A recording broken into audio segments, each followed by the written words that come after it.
Assalamu alaikum warahmatullahi wabarakatuh. Ramadan Kareem officially is the first day of Ramadan, alhamdulillah. And I first and foremost would like to thank Allah subhanahu wa ta'ala for allowing me to make it to another Ramadan, another year life in this world, in this dunya. Regardless of how I feel about this dunya, I have had a lot of pains and pleasures each year that were granted.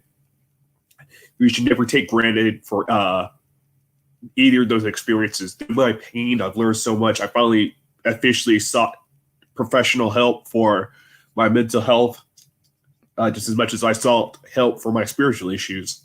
And of course, shoulda, woulda, coulda for most of my life, but alhamdulillah, I took those steps and I'm better now.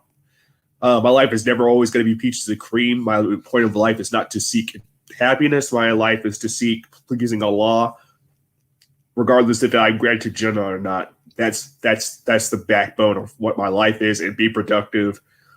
Try to make the world and society a better place and help people like me that have these issues to overcome their struggles, and not necessarily from just a Dawa perspective, but just from being just like a common sense of humanity. You don't have to be Muslim to be treated with respect and to be treated like your life is worth living. And regardless of how you live your life, what lifestyles what beliefs you have, I still think that you should have an opportunity from somebody to let you know that you have true worth, and your true worth doesn't come from what is between your legs. Your true worth doesn't become between what you identify with. Your truth is you have a beating heart, and you're alive at this earth. And I know a lot of people out there don't have people in their lives that let them truly know that. People let you know, oh, you look good and this, that, and the third, and they'll gas you up, and they seek to, the pleasures out of you, money, sex, and all these things. But do they truly care about who you actually are, what you actually are, which is a human being? Most likely they don't. And what's also unfortunate in my life is, whether it be coworkers or people that you consider your friends, a lot of these people that you put on a pedestal or that you consider that are important in your life, that care about you, some of these people, unfortunately, they wouldn't piss on you if you were on fire. That's the best way. And I hate to be vulgar like that, but that's just the God honest truth. And not having a lot of friends taught me a lot about self-reliance, and I don't think I really had that for a long period of time. And my relationship with my creator always keeps me grounded. It always keeps me from always feeling like I am never truly alone. Because I mean, trust me, I went to bars, parties, dates, all those things, try to seek somebody to make me feel complete. And I realize those people will never make me feel complete. Even if I get married, alhamdulillah, like my lover, my partner will never make me feel complete. It's only with my relationship with my creator that fully sustains me. That truly gives me ecstasy beyond words. Like when I've meditated or made salah, when I've done tawheed, I felt this inner beauty that is so indescribable. It's no high, no drug, no point of intoxication could ever be close to that. So I officially just want to start off with this Ramadan day one with Ramadan reflections. And I think my first reflection is that my very first Ramadan. And in my very first Ramadan, I'm going to be very honest with my journey in Islam. I was not practicing like how I should. I was, of course, battling the things I've always been battling most of my life. And I didn't really recognize that. I thought that putting myself moving, changing jobs, and all these things was going to overnight change my life and my trajectory. But unfortunately, there was a lot of trauma that, especially for the last couple of years, of things that were unresolved that I kind of never dealt with. And the trauma in my life that I never kind of dealt with, the guilt and the shame of also the mistakes that I've made. Compounded with that, led me down a really dark road, especially with, still struggling with hedonism, dating, haram relationships, and alcohol. And so, unfortunately, that Ramadan, I think I thought I was fasting, but like, dude, I was like freaking drinking water and stuff, like still. So I wasn't educating myself on my deen, and I was really hesitant to get involved with the masjid community as well.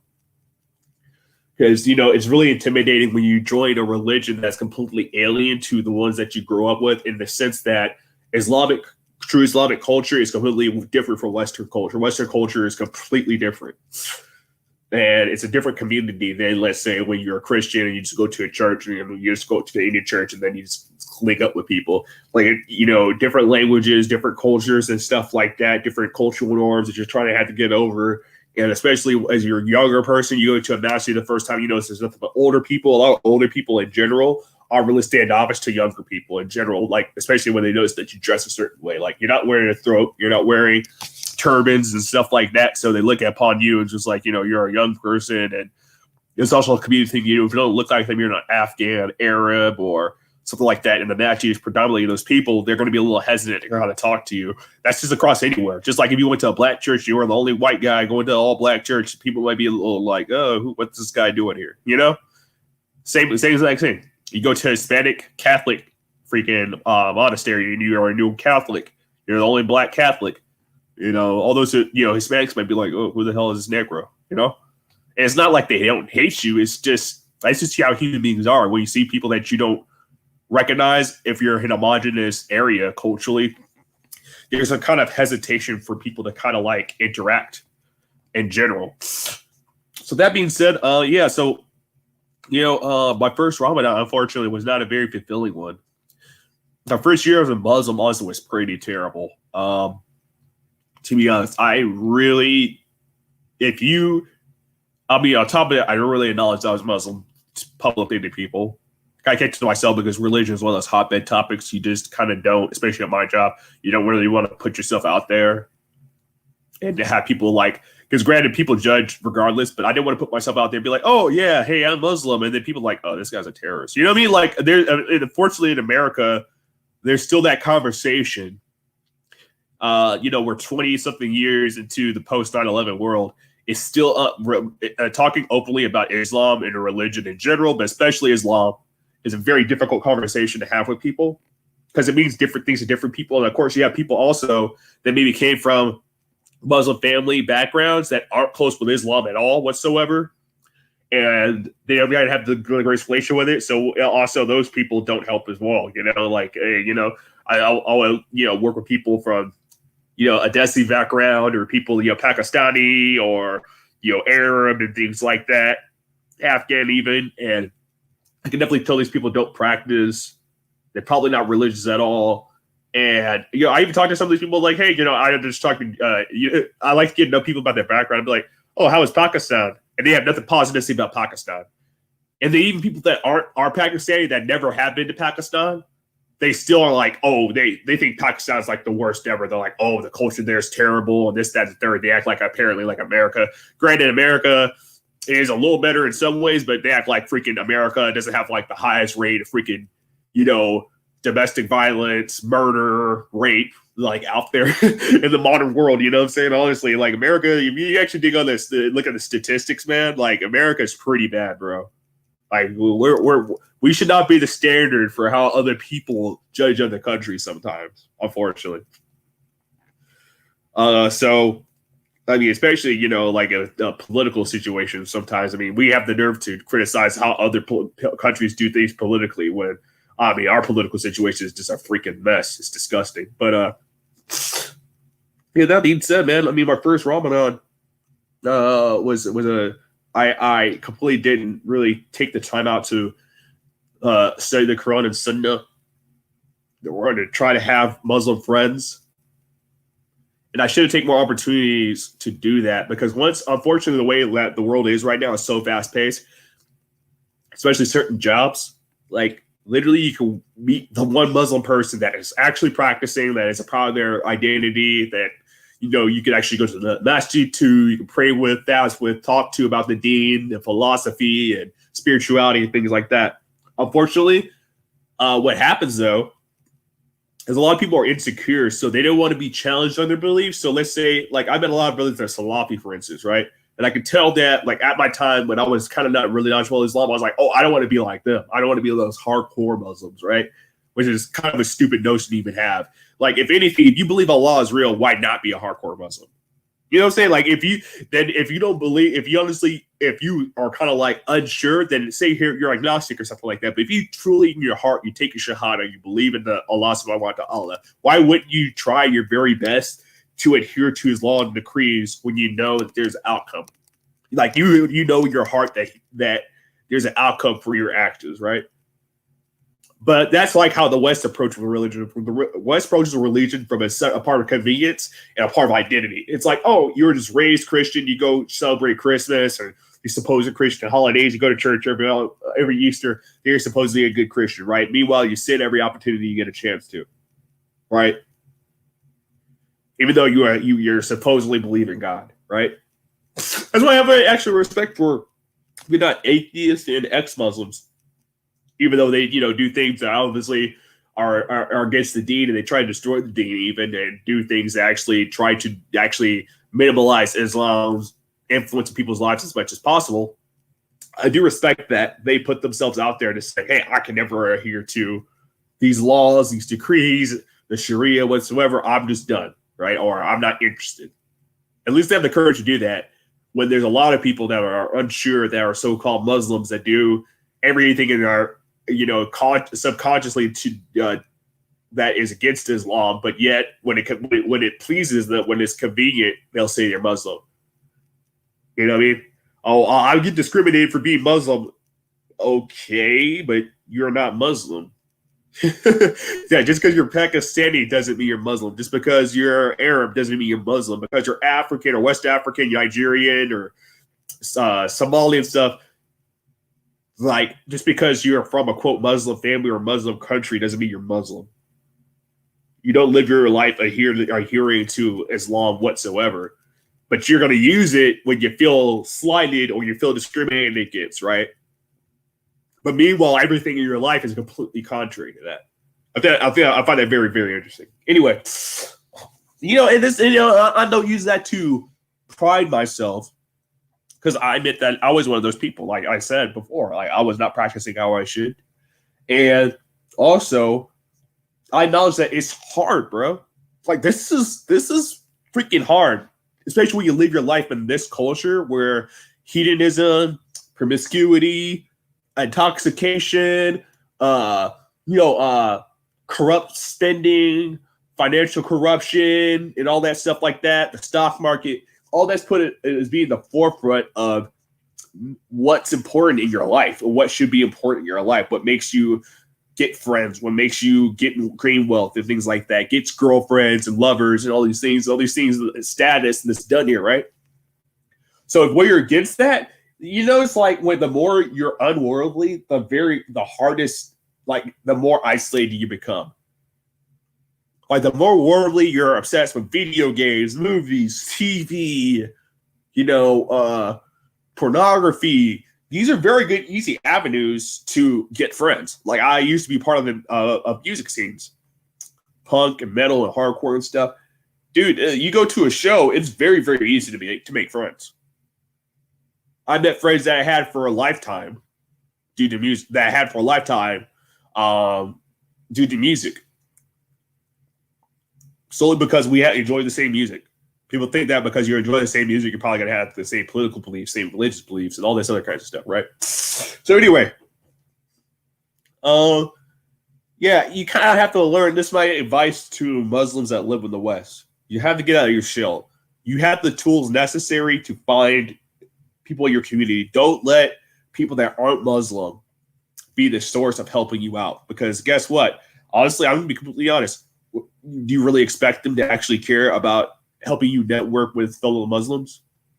There are literally several times, that I've asked for people of other religions, or maybe not religious people at all, if they know other Muslim people, to kind of network me with them in social media, or at the very least, or something like that, right? Like, shoot me their way, especially if they live in the local area, alhamdulillah, especially if you're single, say you're a single Muslim man, you really want to know if there's a single Muslim female, right? You don't care where she's from. Hey, she can be fat, Hey, we don't even care some experience. You know what I'm saying? It is what it is, bro. You just want to be another Muslim female in general. So that being said, yeah, you can't expect them to do that. Just like if an atheist comes, an atheist's like, man, I want to know other atheists, other Christians for Hitchens, Sam Harris fans in the local area. Can you help me do that? I'm like, I really could care less. You know, I mean, honestly, you seem like a good guy. I don't really know you, but I mean, I got enough stuff on my plate. My life is as hectic as it is. I could go out of my way to, you know what I'm saying, support that. I mean, yeah, granted, but I mean, there's Google, there's social media, there's dating sites and all that stuff. I mean, there's so many tools out there actually for you, but you know, alhamdulillah, you know, people, they really don't want to use the tools that they have, and I get why. I'm not the best tech savvy person, honestly. I'm not tech savvy. I don't know how to code. I'm not. I work in an office job with computers all day. I can't stand freaking computers and how they operate. I could care less. It's not freaking interesting to me whatsoever, and I'm one of those people. I cannot learn about something unless I'm interested in it. Period. Just like people, there's so many people that don't know anything about freaking history. I find history fascinating. Fascinating. Like the most fascinating subject you can learn about, besides like philosophy, right, and religion. I find it so freaking interesting. I learned everything, the micro stuff of it, right? I mean, historiography, which is the study of history, right? They're like the study of history, like, and different waves of historical movements, right? And that being said, like, I don't expect somebody that is a chemist that loves chemistry or mathematics that freaking hates history to know and try to quote unquote educate themselves on historical matters to quote better themselves and expect that they're going to be anywhere near my level. That's the thing that kind of gets me about certain people, like people that are math savvy, chemistry savvy. They wanted to be arrogant and go to other people and be like, oh, learn to code, this, that, and the third. It's like, bro, do you know how to farm? There's people that are farmers that are like, I love to farm. Farming is the most important thing. It teaches self-sufficiency and all this other kind of stuff. Why wouldn't you want to learn farming? It's a very important thing that every human being should learn, right? Or self-defense, same thing. We got a bunch of people here in this world that hate the police, but they don't want to defend themselves, and they don't know how to defend themselves, right? But they're not going to learn it. Why? Because it's not interesting. Yeah, I mean, you're human beings. We're all built in different ways, and there's certain interests that we all have for, various reasons. So, that's my Ramadan reflections, man. And I'm gonna keep this short. I have like I mentioned before, that's why I sound very nasally right now, and I have been sounding very nasally for the last streams. I had surgery on Tuesday. I have a post-op appointment later on today, actually. I slept freaking all day, bro, because of my pain meds. I decided to get ready for Ramadan the only way that I could because I can't effectively make wudu, right? It was on my nose, so I actually can't complete wudu. So therefore, my salahs would be invalidated, and technically, I to get away from fasting, I want to fast at the very least, drink water, right, and not eat. I already ate earlier today, and because I actually like fasting, I like the whole fasting thing. I love all that stuff. I think it really truly does make me feel connected to Allah and humbled about the luxuries I have. But I got an appointment at 8:30, so I've been up for a little while. I've been up since 10. I think what I'm going to do is brew some tea. Try to take a little nap. So I can wake up at a decent time. So I can wake up at a decent time to, maybe 30 minutes before our appointment, arrive there on time. I don't know how long it's going to take. I think they're going to take out whatever they put my nose out, or at least schedule that, inshallah. But yeah, the sooner the freaking better, man, because I'm tired of this, bro. I'm tired of all this crap. If it is increasing my pain, I want it out as soon as possible because I'm tired of taking pain meds. I don't like opiates whatsoever. They're terrible. I think they're more harm. They do more harm than good, and they should only be taken in extreme circumstances. Of course, as an opiate crisis, my heart goes out to anybody suffering from opiate addiction, and I don't sit on a high horse, especially knowing people in my life that have suffered from addiction. whether it be alcoholism, which is something that, I think that I had a problem with. I think that's my core problem, honestly, that I suffered from since I was since a freaking teenager. I think that, I give my heart out to anyone that suffers from drug addiction, especially when it's like it kind of creeps on you, right? You don't think the way their culture is, it promotes so many things that lead down that path. And of course, there's the personal problems and traumas that you have that kind of push you to lean that way to self-medicate. And I have full sympathy for anybody suffering through addiction, regardless of what you identify as. My relationship with Allah subhanahu wa ta'ala has helped me conquer so much, and it's helped me battle my addictions so much and realize why I do the things I do and why certain things are prohibited, why you shouldn't drink. Because to be honest, like I even challenge people, give me a reason why you need to drink alcohol. Give me a reason why you need to drink alcohol, and I could give you 10 reasons for almost every reason why not to. So that's all I have to say. Assalamu alaikum wa rahmatullahi Ramadan Kareem to all my Muslim followers. And if this is it, I'm gonna be very spiritually minded for the next month. So if you don't like spirituality talk, you want some gossip or a lot of this stuff, I suggest you probably go elsewhere.